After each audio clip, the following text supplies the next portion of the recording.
Uncle Baby is about the struggle of an African couple, a Nigerian couple, who came into the country and they ran out of status. They wanted to have their baby here so their baby could be an American citizen and not have to go through the struggles that they've had to go through. The story of Anchor Baby basically is about parents who moved to the U.S. from Nigeria, want to have the baby in the U.S. so the baby can have a lot of opportunity.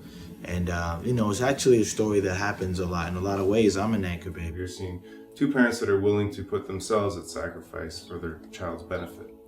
And I think most parents are willing to do that. They were going to do everything in their power to have the baby here. These are real living, breathing people that go through this stuff every day. As a mother, playing that role, I think is totally heart-wrenching.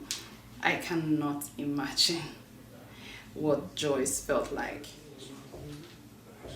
I would totally freak out. Well, I was attracted to the script because it's really juicy, and as you watch the movie, you'll understand how many twists and turns and how many things come up in the movie, and it's very subtle.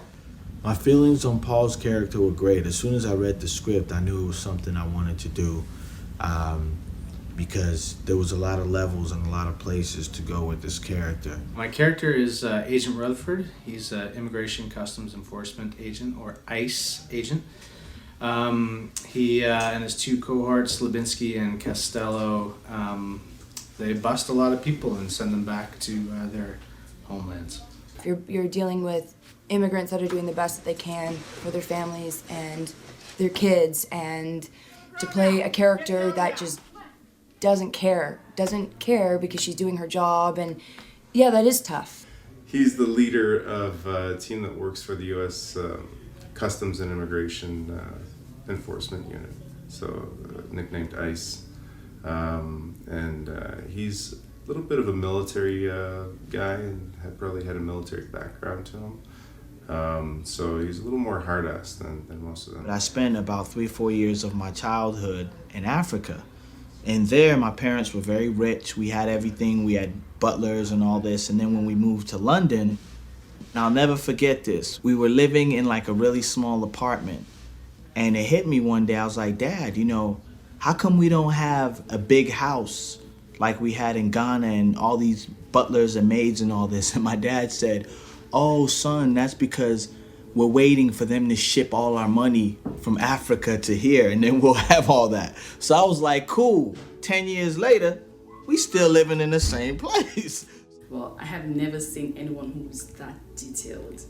I mean, Lonzo doesn't joke.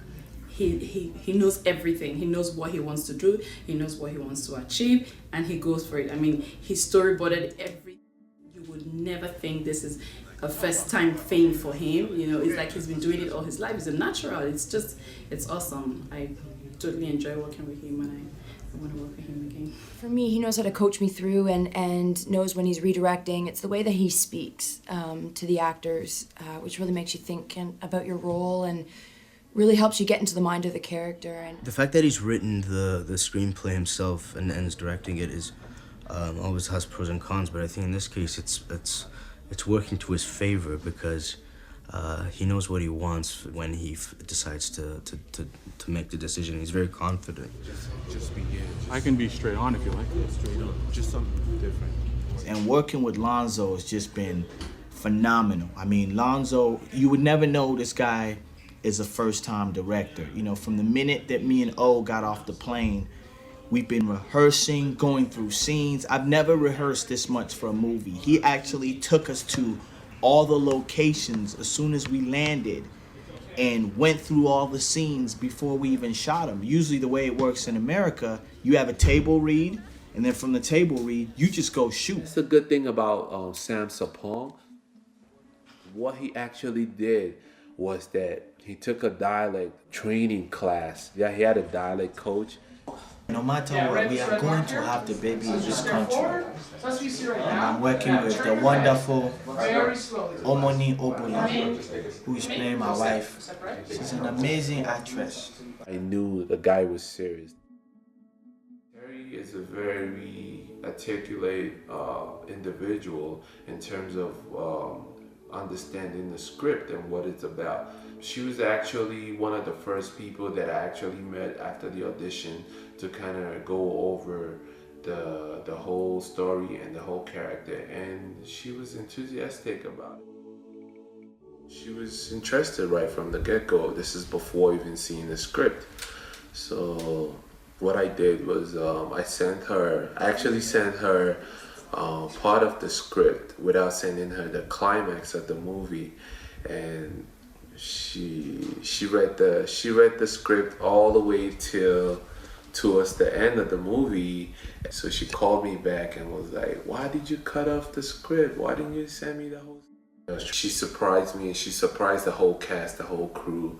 And she's a very talented, very wonderful individual.